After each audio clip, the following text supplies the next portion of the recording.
Olá, vamos lá então para a terceira aula do 8º ano e uma aula muito importante. Vamos entrar aqui falando sobre a França revolucionária. Lembrando que vocês podem ver o primeiro e o segundo vídeo, né? A primeira e a segunda aula, nas descrições desse vídeo aqui, tá certo? Então, o tema de hoje é a França pré-revolucionária. Então, o conteúdo é condições sociais e políticas da França que proporcionaram a eclosão da Revolução, convocação da Assembleia dos Estados Gerais, queda da Bastilha. Objetivo: compreender os condicionantes políticos sociais que marcaram o início da Revolução Francesa e os acontecimentos subsequentes. Tá?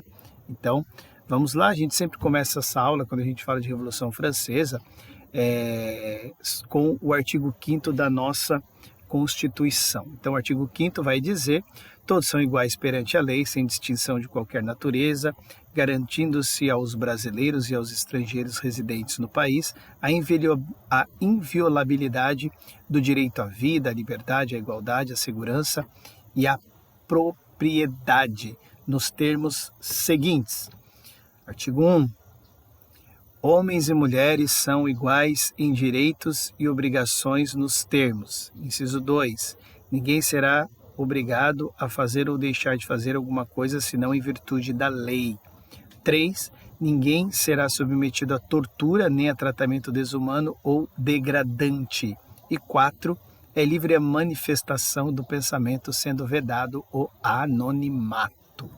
Então, isso aí são figuras que o artigo 5º da Constituição vai colocar para nós. Então, vamos avançando aqui.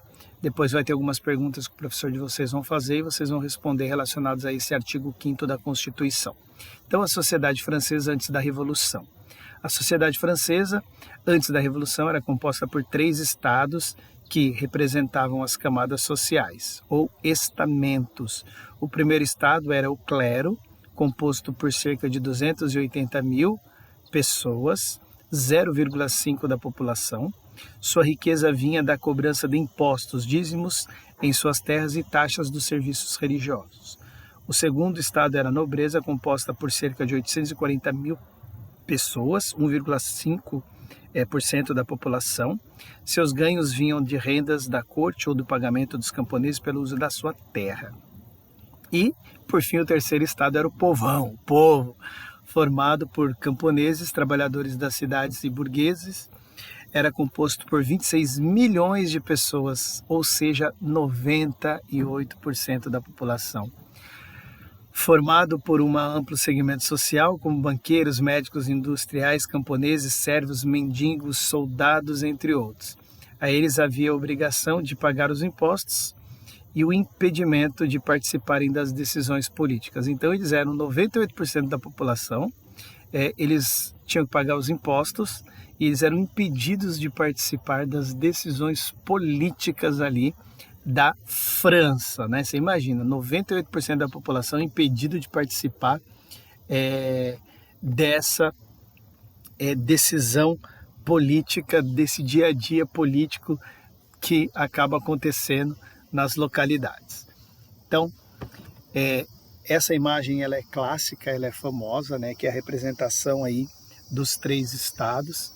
Nós temos aí o terceiro estado embaixo, carregando os outros 2, que seria o segundo e o primeiro estado. Então, nós tínhamos o clero, a nobreza e esse terceiro estado formado por esse grande grupo de pessoas que nós vimos ali no slide anterior.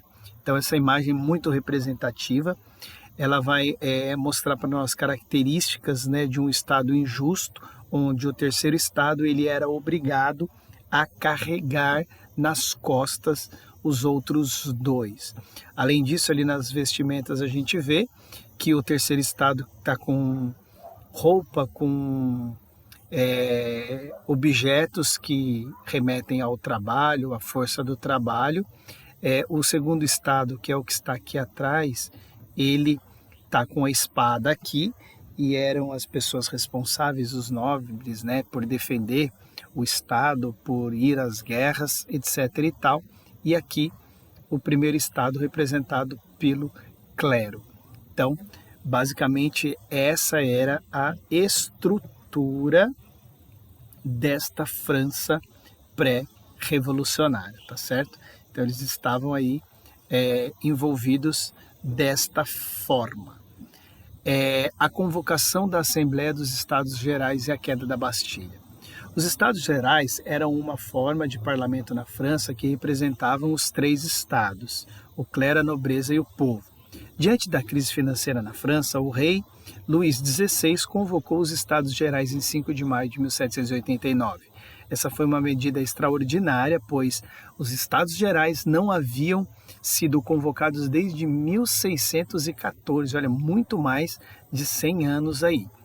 A representação ocorria de forma desigual, pois cada estado possuía direito a um voto, ficando assim o terceiro estado, que compunha a maior parte da população, subrepresentado. Então, olha só, vocês imaginam só que é colocada uma pauta para votação e todo mundo do primeiro estado vota, todo mundo do segundo estado vota e todo mundo do terceiro estado vota. Junta o voto deles ali, a decisão que der vale um voto. Isso quer dizer o quê? Sempre o primeiro e o segundo estado estariam votando juntos. Então, sempre essa votação terminaria 2-1. Então, sempre o terceiro estado iria perder esta batalha. Juramento da sala do jogo da Pela. Olha aí. O terceiro estado queria, ao contrário, que a votação fosse individual, porque daí eles tinham a maioria. Então, você imagina só, por deputado. Porque, contando com os votos do baixo clero e da nobreza liberal, conseguiriam reformar o sistema tributário do reino e impor reformas políticas. Ante a crise política, Luís XVI tentou dissolver os Estados Gerais, porque viu a baderna que estava dando lá, segundo ele, impedindo a entrada dos deputados das 3 ordens na sala das sessões. Os representantes do terceiro estado rebelaram-se e invadiram a sala do jogo de Pela, uma espécie de tênis de quadra, em 15 de junho de 1789, e transformaram-se em Assembleia Nacional, jurando só se separar após a votação de uma Constituição para a França. Em 9 de julho de 1789, juntamente com deputados do baixo clero e da nobreza esclarecida, o terceiro estado autoproclamou-se Assembleia Nacional Constituinte. Tá feita a bagunça aí. Então, esse contexto aí é o contexto que vai marcando e marca esse início aí da Revolução Francesa.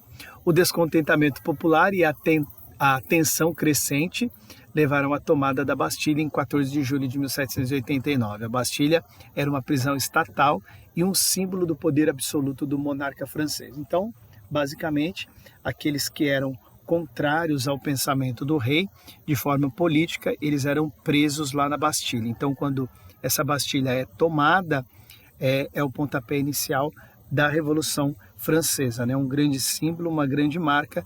Todos os presos políticos estariam libertados. Multidões parisienses marcharam motivadas pelo medo de uma repressão real iminente em busca de armas e munições. Diante da revolta, o governo mandou abrir fogo contra os manifestantes, resultando em confrontos violentos. Gradativamente, a multidão conseguiu ocupar a prisão. A Bastilha representava a tirania real e era vista como um símbolo de opressão e arbitrariedade. Sua queda simbolizou a rejeição do antigo regime e a busca por liberdade e justiça pelos revolucionários. Diante desses acontecimentos, em 17 de junho de 1789 foi marcada a Assembleia Nacional Constituinte. A Assembleia, composta por representantes de todos os grupos sociais, começou a tomar medidas significativas para reformar a estrutura política e social da França. Em agosto de 1789, ela adotou a Declaração dos Direitos do Homem e do Cidadão, proclamando princípios fundamentais da liberdade, igualdade e fraternidade. Liberté, égalité, fraternité. Esses eventos foram de grande valia para a transformação do sistema político francês e o início de mudanças radicais na estrutura social, econômica e política do país. A Revolução Francesa, influenciada pela independência dos Estados Unidos, teve um impacto profundo não apenas na França, mas também em todo o continente europeu e influenciou os ideais de liberdade, igualdade e fraternidade que se tornaram fundamentais para muitos movimentos revolucionários posteriores. Então, hoje nós analisamos e compreendemos como estavam as condições de vida da população francesa anterior ao processo revolucionário e vimos que as condições de desigualdade e de subrepresentação do terceiro estado, que compunha a maior parcela da população, só 98%, foram o motor para os acontecimentos que deram início à Revolução Francesa. Então a Revolução Francesa marca o início da Idade Contemporânea, né, em 1789, então é uma data muito importante para quem está na Idade Contemporânea, como nós hoje. Então a Revolução Francesa ela se torna importante por isso, por ser o pontapé inicial dessa era que nós vivemos agora, a era de nome Idade Contemporânea, tá certo? Então a gente vai continuar falando muito ainda sobre Revolução Francesa nas próximas aulas, tá certo? Então, até a próxima aula, curta o vídeo, se inscreva no canal, compartilhe aí com os seus colegas e amigos. Forte abraço, fiquem com Deus, tchau, tchau.